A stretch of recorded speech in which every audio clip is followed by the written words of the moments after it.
Magkano nga ba ang magagastos kung magta-travel tayo sa Bantayan Island for 4 days? Alamin natin yan with Travel YOLO!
Hey guys!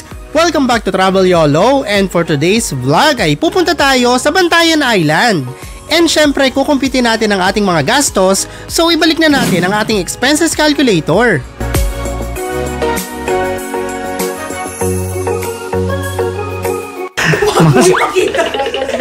Timer ako. Kasi nakita ko yung kaibigan ko sa Facebook. Hala, nagurakan. Pwes ako, bantayan ako. Kaya dali-dali ako umutang sa Palawan. Nagsimula ang aming adventure sa Iloilo City. Mula dito ay sasakay kami ng Roro papunta sa Bacolod City. And then bus naman patungong Cadiz City and ferry papuntang Bantayan Island. After approximately 30 minutes ay narating na namin ang Dumangas Port located sa Dumangas, Iloilo. Nagbayad kami dito ng 80 pesos per head times 4 packs equals 320 pesos. After naming makabili ng ticket ay nagbayad naman kami ng terminal fee. Hindi ko nga pala ibabawas ang mga discounts namin sa ating computation para alam nyo ang regular rates. So for this vlog ay major expenses lang ang kukumpitin natin tulad ng food, accommodation, transportation, and tour fees.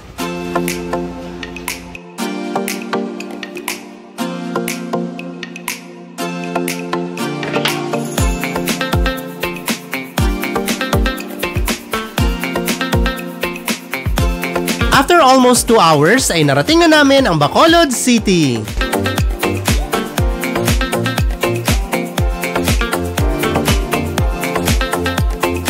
Mula sa port ay nagbook kami ng Grab papuntang Ceres Bus Terminal.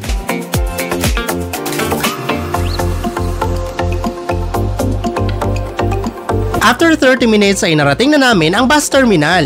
Mula naman dito ay sumakay kami ng bus papuntang Cadiz City.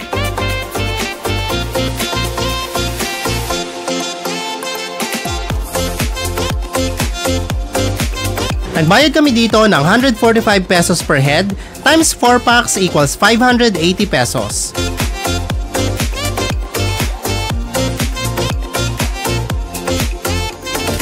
After approximately 1.5 hour ay narating na namin ang Cadiz City. Medyo na-surprise kami dahil mabilis lang pala ang biyahe.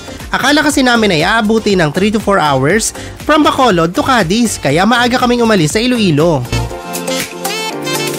Mula naman dito ay sumakay kami ng tricycle papunta sa port. Nagbayad kami ng 210 pesos, good for 4 packs na for special trip. Pero kung maghihintay kayo ng iba pang pasahero ay 35 pesos each lang ang babayaran nyo.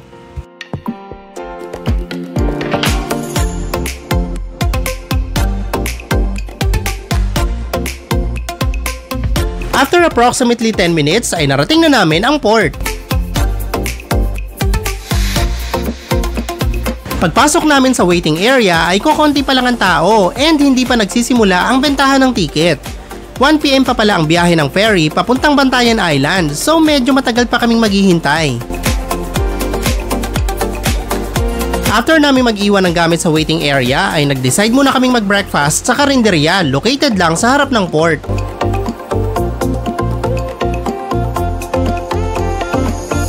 Umorder kami dito ng 4 set of meals worth 240 pesos.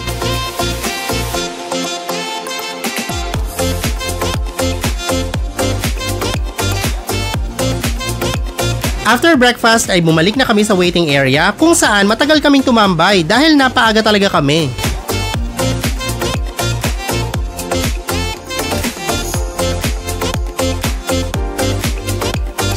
12:42 PM nang magsimula ang pagbebenta ng ticket.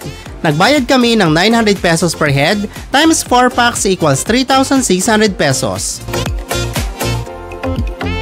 Hey guys, so almost 1 PM na, kaya lang mga 1:30 pa daw para kami aalis. So we decided na mag-lunch muna kasi aabutin daw ng mga 3 hours yung biyahe papuntang Bantayan Island. So for sure gutom na tayo kung hindi tayo kakain. Umorder kami ng 4 set of meals worth 220 pesos.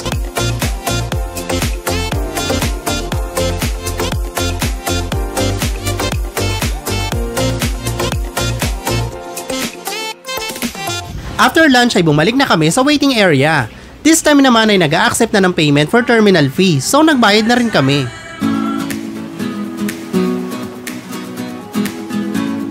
"1:21 PM nang mag-board kami. Honestly ay hindi ko talaga alam na may biyahe pala mula sa Negros papuntang Bantayan Island. Nalaman ko lang ito mula sa mga kasama kong Ilonggo. Ang alam ko lang kasi dati ay yung biyaheng mula sa Cebu City.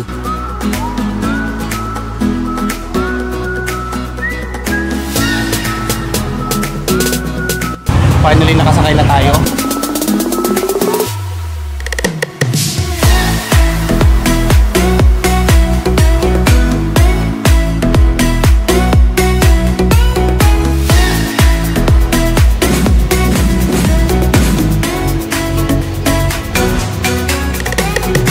After 3 hours ay sa wakas narating na namin ang Bantayan Island. Low tide nang dumating kami sa island kaya sinundo kami ng 2 bangka na magdadala sa amin sa port.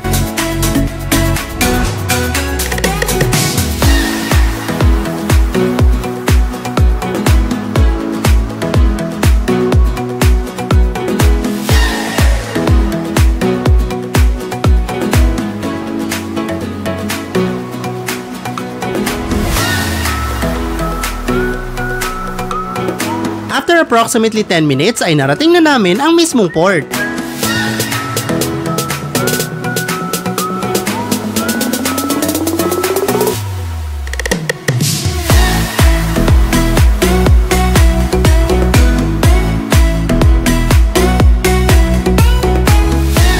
Hey guys! Nandito na tayo sa Bantayan Island. Kaya pagkatapos ng napakahabang biyahe, grabe. Sa wakas nandito na tayo. Ngayon ay 4:46 PM, almost 5 PM. Diyan po kayo dadaan sa ano, sa Istinitang yan po. Oo. Sa unahan, meron na pong ano doon, terminal.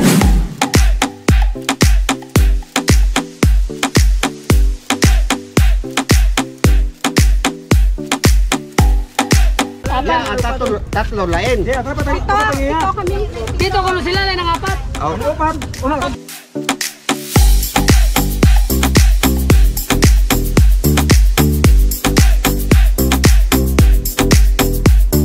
Around 5 PM na makasakay kami sa tricycle. Nagbayad kami dito ng 60 pesos per head times 4 packs equals 240 pesos.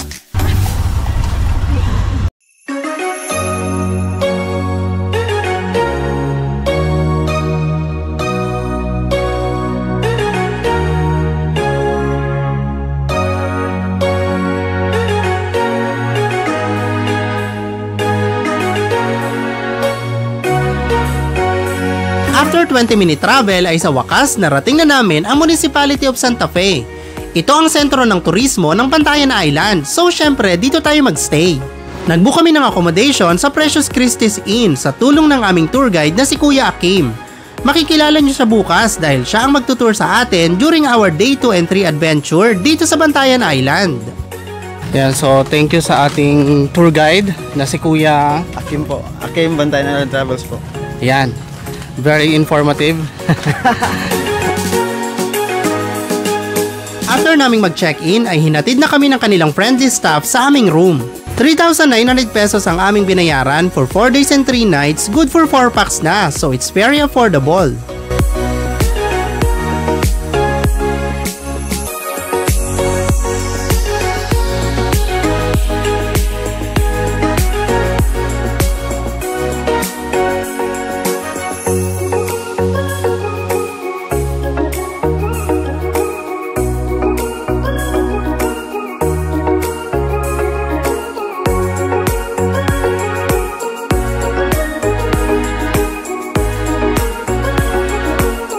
After naming mag-ayos ng gamit ay nag-decide na kaming tumambay sa beach. Mula sa harap ng aming accommodation ay merong madadaanan papunta sa dagat.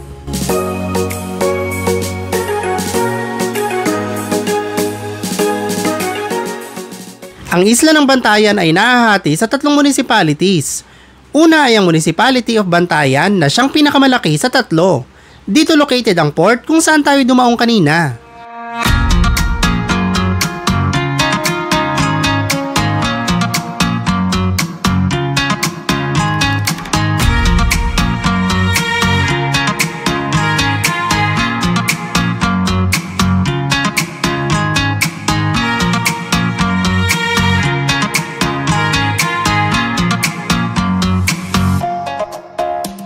Ang pangalawa ay ang Municipality of Madridejos na sumasakop sa hilagang parte ng isla.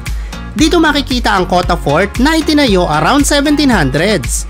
Dito din matatagpuan ang Mala Resort na public park na may beach walkway located sa Cota Point.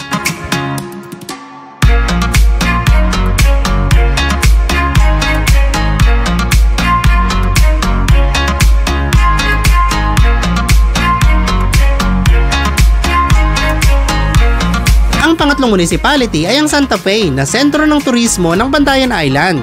Dito makikita ang mga sikat na tourist destinations tulad ng Cota Beach, The Ruins, Balidbid Lagoon, at ang Virgin Island.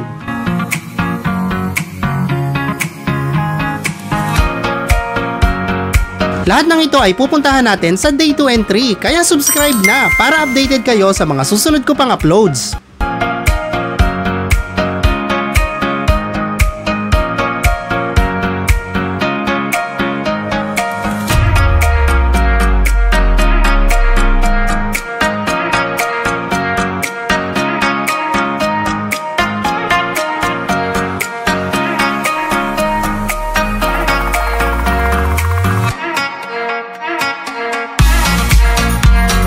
Inabutan na kami ng gabi sa beach and habang nakatambay ay may mga batang napadaan na nagbebenta ng mga items na gawa sa shells. And nagulat talaga ako sa presyo ng kanilang mga binibenta tulad nitong kwintas na 20 pesos lang ang presyo. So in case makita nyo sila around Santa Fe, particularly sa Sugar Beach, ay sana ay mabilhan nyo sila kahit isang item. For sure ay malaking tulong ito sa kanilang kabuhayan.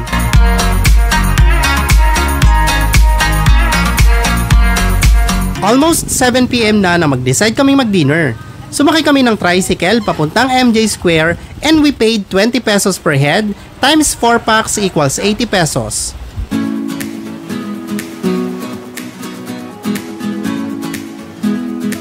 After less than 5 minutes lang ay narating na namin ang MJ Square. Isa itong food park kung saan maraming restaurant ang inyong mapagpipilian.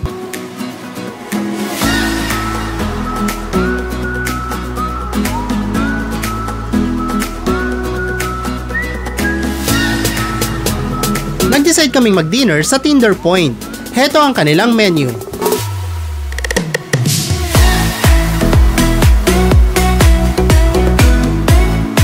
Umorder kami ng grilled scallops, liempo, and tuna pa nga, kung saan pinag-add kami ng 40 pesos dahil large daw yung tuna. May kasama na pala itong 3 rice, so nag-add na lang kami ng 2 extra rice. Hindi lang kita sa video yung isa. Meron na rin itong kasamang 3 iced tea, so nag-add na lang kami ng isang soft drink. 890 pesos ang total bill namin. Medyo nagkaroon lang ng confusion sa bill dahil 75 pesos ang nailagay nilang additional para sa tuna instead of 40 pesos. Pero naayos naman ito kalaunan.